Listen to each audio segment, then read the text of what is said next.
ಸಂಸ್ಕೃತಿ ಕಾರ್ಯಕ್ರಮ ಸ್ಥಳೀಯರು ಬೇಕಾದಷ್ಟು ಸಂಗೀತ ಕಾರ್ಯಕ್ರಮ ತಂಡಗಳಿದೆ, ಅವ್ರಿಗೆಲ್ಲ ಅವಕಾಶ ಕೊಡ್ತೀವಿ.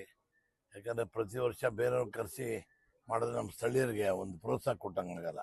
ಅದರಿಂದ ಸ್ಥಳೀಯರಿಗೆ ಕರೆಸಿ ಅವ್ರಿಗೆಲ್ಲ ಪ್ರತಿಭೆಗಳನ್ನ ಗುರುತಿಸಿ ಎಲ್ಲನೂ ಕಾರ್ಯಕ್ರಮ ನಡೆಸೋಕ್ಕೋಸ್ಕರ ನಾವು ಏರ್ಪಾಡು ಮಾಡ್ತಾ ಇದೀವಿ.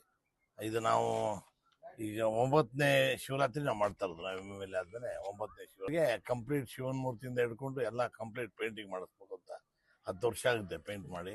ಅದರಿಂದ ಎಲ್ಲ ಕಂಪ್ಲೀಟ್ ಸುತ್ತಮುತ್ತಲೇ ಕ್ಲೀನ್ ಮಾಡಿ ಹೊಸದಾಗಿ ಪೇಂಟ್ ಮಾಡಿಸ್ಬೇಕು. ಆಮೇಲೆ ಸಾಯಿಬಾಬಾ ಟೆಂಪಲ್ ಕೂಡ 10ನೇ ಶಿವರಾತ್ರಿ ದಿನ ಅದನ್ನು ಕೂಡ ಉದ್ಘಾಟನೆ ಮಾಡಿಸ್ಬೇಕು ಅಂತ ನಾವು ಡಿಸೈಡ್ ಮಾಡಿದ್ದೀವಿ. ವಿಶೇಷವಾಗಿ ನಮ್ಮ ಭರತನಾಟ್ಯ ಇವರು ನಮ್ಮ ಹುಬ್ಬಳ್ಳಿಯಿಂದ ಒಂದು ದೊಡ್ಡ ಕಲಾವಿದ ತಂಡ ಸಾಂಸ್ಕೃತಿಕ ಕಾರ್ಯಕ್ರಮ ಇದೆ, ಅವ್ರನ್ನ ಕರೆಸ್ತಾ ಇದೀವಿ. ಭರತನಾಟ್ಯಗಳು ಭಾಳ ಚೆನ್ನಾಗಿ ಮಾಡ್ತಾರೆ ಅವರು ಹುಬ್ಬಳ್ಳಿಯಿಂದ, ಅವ್ರನ್ನ ಕೂಡ ಕರೆಸ್ತಾ ಇದೀವಿ. ಮತ್ತು ಎಂದಿನಂತೆ ನಮ್ಮ ಹರಿಕತೆ ಮಾಡ್ತಾರಲ್ಲ ಅವರು ಗುರುನಾಥ್ ಶಾಸ್ತ್ರಿಗಳು ಅವ್ರು ಕೂಡ ಬರ್ತಾ ಇದ್ದಾರೆ.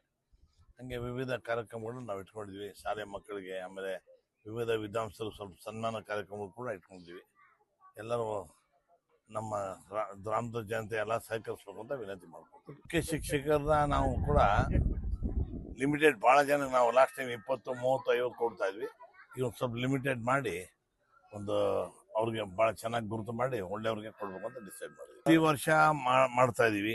ಪ್ರತಿ ವರ್ಷ ನೋಡಿ ನಮ್ಮ ಜಮೀರ್ ಅಹಮದ್ ಖಾನ್ ಇದ್ದಾರೆ ನಮ್ಮ ಮಂತ್ರಿಗಳು, ಅವ್ರ 4-5 ವರ್ಷದಿಂದ ಕೂಡ ಅವರು ಬಾಂಬೆಯಿಂದ ಖರ್ಜೂರ 3 ಟನ್ ಖರ್ಜೂರ ಪಾಪ ಅವರು ದಾನ ಮಾಡ್ತಾ ಇದ್ದಾರೆ. ಎಲ್ಲರಿಗೂ ಪ್ರಸಾದಕ್ಕೋಸ್ಕರ 3 ಟನ್ನು ಇದನ್ನು ತರಿಸ್ಕೊಡ್ತಾ ಇದ್ದಾರೆ. ಆಮೇಲೆ ನಮ್ಮ ಸ್ನೇಹಿತರೆಲ್ಲ ಸೇರಿಕೊಂಡು ಒಂದು ಬಾಳೆಹಣ್ಣು ತರಿಸ್ಕೊಡ್ತಾ ಇದ್ದಾರೆ. ಆಮೇಲೆ ಬೇಕಾದಷ್ಟು